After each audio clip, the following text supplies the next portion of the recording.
Les doy la bienvenida una vez más a otro contenido de Gambito de Papel. Mi nombre es Daniel Schechtel y hoy analizaremos un soneto del poeta barroco del siglo de oro español, el siglo XVII, Luis de Góngora y Argote. Lleva por título De la brevedad engañosa de la vida. Lo primero que salta a la vista es su estructura de 4 estrofas, 2 cuartetas y 2 tercetos, es decir, 2 estrofas de 4 versos o líneas cada uno, o una, y 2 estrofas de 3 versos o líneas cada una. Se podría decir que un soneto es clásico, al menos es todo poema que tiene 14 versos o líneas de largo y 11 sílabas, a veces 12, a veces 10, en general el promedio 11 sílabas de ancho. Y lo que hay que dilucidar ahora es cuán profundo es el poema, ¿no? Si acabamos de ver los contornos, es decir, la forma, hay que ver entonces el fondo, el contenido.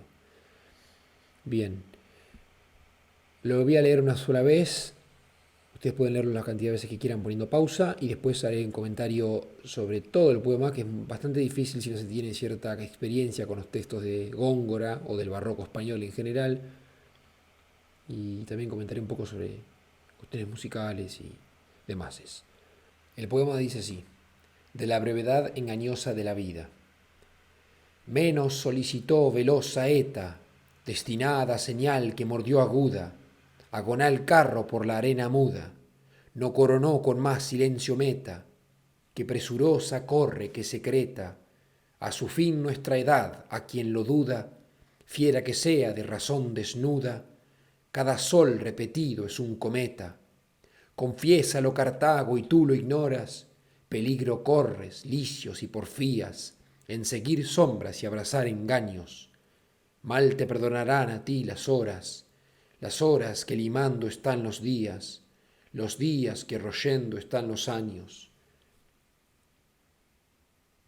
Bien, primero principal, cuestiones musicales.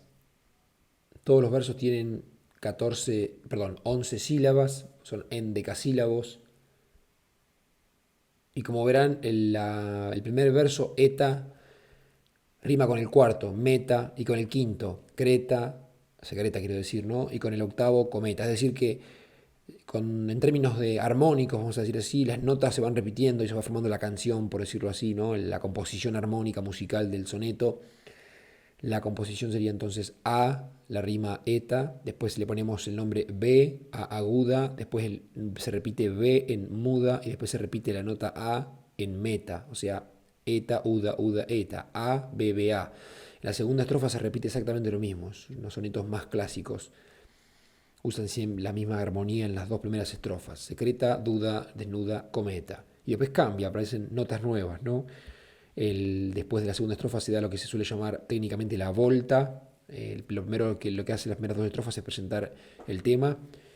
A veces se presenta y se ilustra, a veces se presentan dos cuestiones contrapuestas y después se hace como el razonamiento, una especie de deducción, inducción, algo semejante. Pero cambia generalmente el tono del poeta, del yo lírico, de la voz. En este caso las notas son ignoras, porfías, engaños. Son tres distintas. O sea que si veníamos con A y con B, ahora tenemos que ponerle C a ignoras, D a porfías y E a engaños. Y después se repite horas, días, años. Es decir, ignoras, porfías, engaños, horas, días, años. Son tres notas que van juntas y después van juntas de vuelta. Están algo lejos entre sí. Fíjense que entre ignoras hasta que vuelve horas hay dos versos en el medio. Ignoras, después está porfías, engaños y vuelve horas. Pero sigue estando lo suficientemente cerca como para que el oído las capte y escuche la armonía, ¿no? La coherencia musical. Entonces tenemos que el poema se podría escribir en términos armónicos en A, B, B, A, lo que se suele llamar rima abrazada, porque las dos del medio son iguales y las de afuera están como abrazando a las del medio. Eta, saeta y meta abrazan a aguda y muda, por ejemplo. Se repite nuevamente segunda estrofa A, B, B, A, porque es la misma rima, la A de arriba de saeta y meta es la misma que secreta y cometa, lo mismo con la B. Y luego tenemos los dos tercetos, es decir, dos estrofas con tres versos cada uno, Horas, días, años, horas, días, años. C, D, E, C, D, E. Los sonetos pueden variar estas notas y hacer, por ejemplo, C, C, D, D y demás.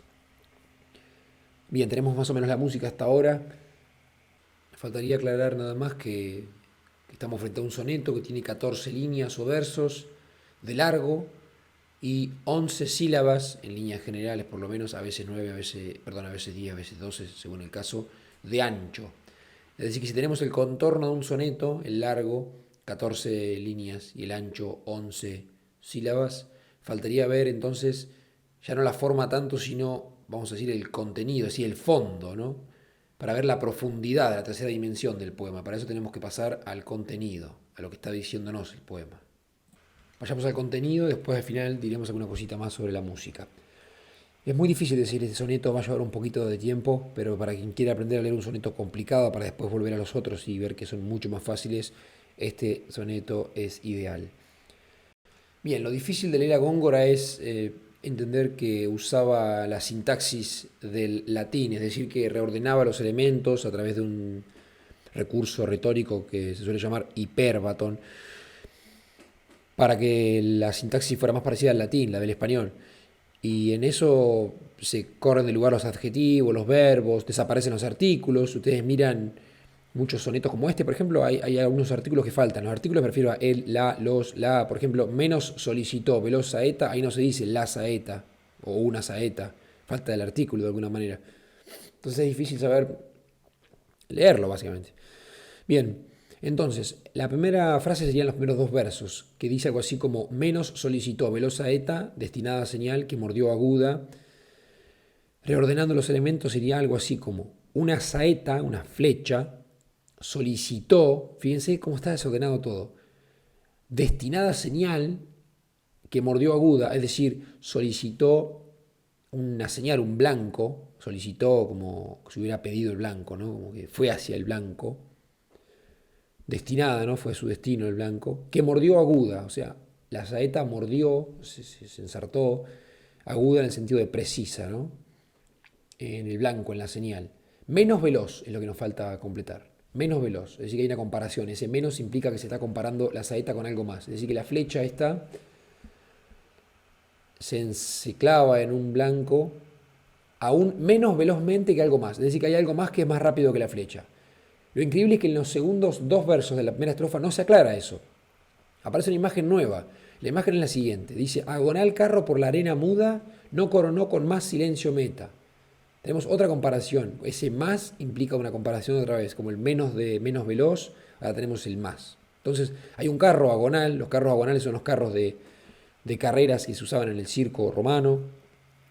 Entonces, un carro agonal por la arena muda. La arena es la arena de la tierra y también es la arena de combate, como el circo, ¿no? Del Coliseo o el Estadio Romano. Muda, no solo porque la arena no habla de última y porque amortigua los sonidos, sino también y sobre todo porque los carros agonales, cuando se corrían carreras, eran difíciles de maniobrar y muchas veces en las curvas finales el público se quedaba en silencio, como azorado por el momento de tensión, ¿no? De la resolución de la carrera. Entonces también va por ese lado la cuestión de la arena muda. Entonces el agonal carro por la arena muda, o sea, hay un carro que va por la arena, hasta ahí vamos más o menos bien, no coronó con más silencio meta. Es decir, no coronó meta, no llegó a la meta, coronó, ganó, digamos, con más silencio. ¿Que qué? O sea, falta otra vez, como la primera parte, el segundo término de esta comparación. Tenemos en los primeros dos versos algo que es más rápido que una flecha que llega al blanco. Y tenemos en los segundos dos versos algo que es más silencioso que el carro que va por la arena muda y con todo el estadio en silencio llegando a la meta. Se aclara en la segunda estrofa, de manera toda muy confusa y enrevesada, como se estarán dando cuenta. La segunda parte empieza que presurosa, ahí está el que ese que implica la comparación, que presurosa corre, que secreta a su fin nuestra edad. Y ahí termina la oración. Ahora desempaquetemos. Lo que dice la oración es algo así. Es muy difícil de parafrasear de manera clara, si se quieren conservar las palabras que usa Góngora. Pero dice algo así como nuestra edad, que es el sujeto de la oración y está al final de la oración, fíjese en el segundo verso de la segunda estrofa, ¿no? Nuestra edad. Corre presurosa, fíjense que los verbos están en el primer verso de la segunda estrofa, ¿no? Presurosa corre. Corre presurosa y sería algo así como más rápido que una flecha, ¿no? Es decir, la flecha llegó al blanco menos veloz que presurosa corre nuestra edad a su fin. Es decir, nuestra edad corre a su fin tan presurosa que menos veloz una saeta solicita la señal destinada que muerde aguda. Es decir, dicho de otro modo, nuestra edad corre a su fin tan presurosa que es más rápida que una flecha. Pero queda algo más, queda la otra parte, ¿no? Agonal el carro por la arena muda, no coronó con más silencio meta, y después, que presurosa corre, que secreta. Ese que secreta está haciendo referencia a el carro y al silencio. El secreto como algo silencioso. Entonces, menos veloz fue la flecha y más ruidoso fue el carro que lo rápido y silencioso que corre nuestra edad a su fin. Es decir, nuestra vida corre más rápido que una flecha y más silenciosa que un carro agonal que está por coronar a la muerte. La vida entonces es rápida, es fugaz, digamos, ¿no? Y ahí se presentó el tema del soneto, que llevó un poco más de una estrofa, ¿no? El tema sería el clásico ya que se suele denominar en latín tempus fugit, el tiempo corre, ¿no? El tiempo se escapa, el tiempo huye. Y lo hizo de una manera muy delicada y muy simétrica de alguna manera. Si ustedes colorearan las palabras, por ejemplo, según cuáles tendrían que ensamblarse con cuáles, podríamos decir que los primeros dos versos que hablan de la velocidad de la flecha se podrían poner un color y ese mismo color llevaría la primera mitad del quinto verso del poema. Porque la velocidad esa es la que presurosa corre, ¿no? Es la otra mitad de la comparación, menos veloz que presurosa corre. Y la segunda mitad de ese verso quinto, la parte que dice que secreta, se colorearía del mismo color que agona el carro por la arena muda, no coronó con más silencio meta. Es decir, que los versos 3 y 4, la primera estrofa, tendrían con el mismo color que la segunda mitad del quinto verso, porque responden a la misma estructura, se completan, se complementan. El verbo corre está en el medio del quinto verso. Entonces hay una estructura bellísima a nivel gráfico, si uno lo puede imaginar. Primeros dos versos de un color, segundos dos versos de otro color, y en el quinto verso se confunden, quiero decir que se juntan, y está que presurosa del color de la flecha, el primer color, corre, el verbo que aúna todo, que secreta el color de de los versos 3 y 4 de la primera estrofa, ¿no? La segunda imagen está la del carro, y después se termina a su fin nuestra edad. Bien, sigue entonces, a quien lo duda, fiera que sea de razón desnuda, cada sol repetido es un cometa. He leído otras versiones que dicen todo sol repetido es un cometa. Es decir, que a quien duda de esto, a quien duda de la brevedad de la vida y también engañosa, ¿no? O sea, el tema del silencio con el que llega al final, a quien duda de esto, o para quien duda uno diría, cada sol repetido es un cometa. Ahora, esto hay que entenderlo en el contexto de cuando se escribió. En el momento en el que se escribió todavía estaban bastante más en boga ciertas visiones cosmológicas que pretendían que los cometas son como señales o indicios de mal augurio, como que son advertencias del cosmos, digo, de alguna manera, de hechos malos por venir. Entonces, cada sol repetido significa cada día que el sol sale, cada uno de los soles de todos los días es un cometa, es decir, cada sol representa una advertencia. O sea, a quien duda de esto, tendría que ver la advertencia que es el sol. El sol mismo muestra el paso del tiempo y representa una señal para recordar. Como los cometas recordaban ese mal augurio, el sol también lo recuerda. Y el que lo duda tendría que ver esto. Eso es lo que dice el poema en esta parte. Ahora, en el medio hay algo raro ahí, fiera que sea de razón desnuda. Pero no es muy complicado, salvo esta cuestión del que sea, se confunde, pero se refiere básicamente a ese quien duda, es fiera de razón desnuda, fiera en el sentido de bestia, ¿no? De desprovisto de razón, y es lo que dice, de razón desnuda. O sea, una fiera desnuda de razón, es decir, una fiera desprovista de razón, una fiera irracional, una bestia. Entonces, a quien lo duda, a esa bestia que no hace uso de razón, cada sol repetido representa un cometa, una advertencia. Y después llegamos al final, casi, hay una pregunta, dice, confiésalo, es decir, lo confiesa Cartago y tú lo ignoras. Le habla a alguien, ¿no? Que quizás es a nosotros, uno piensa que es a uno mismo, una misma, a quien lee. Confiésalo Cartago, Cartago lo confiesa. ¿Por qué? Porque lo confiesa en el sentido de lo muestra, ¿no? Es un ejemplo de eso. ¿Por qué Cartago? Y porque Cartago parecía eterna en un momento y terminó siendo polvo, ¿no? Los romanos la conquistaron, la destruyeron toda. Entonces, si Cartago es una muestra y vos lo ignorás, es la pregunta. De una ciudad entera, de un imperio en su momento enorme, se destruyó y vos seguís ignorando que todo se acaba. Entonces ahí hace referencia a quien le habla. Dice, peligro corres, o sea, corres peligro. Licio, y Licio es un apodo que usaba Góngora en los poemas para referirse a sí mismo. Así que en este poema, con tantos otros, está hablando a sí mismo. Pero de alguna manera, por supuesto, también está hablando a nosotros, ¿no? Peligro corres, Licio, si porfías, si insistes, en seguir sombras y abrazar engaños. Bueno, esta es la idea de siempre, seguir sombras, seguir la vanidad de las figuras que vemos en la realidad, que todas se desvanecen, ¿no? Abrazar engaños es más o menos lo mismo, es comprometerte con un río que fluye, comprometerte con la nada, con la nada que se sustancializa temporalmente, ¿no? Con la materia evanescente. Entonces, corres peligro, se dice a sí mismo, ¿no? Si seguís insistiendo en seguir sombras, en abrazar engaños, en creerte toda esta tramoya que te rodea.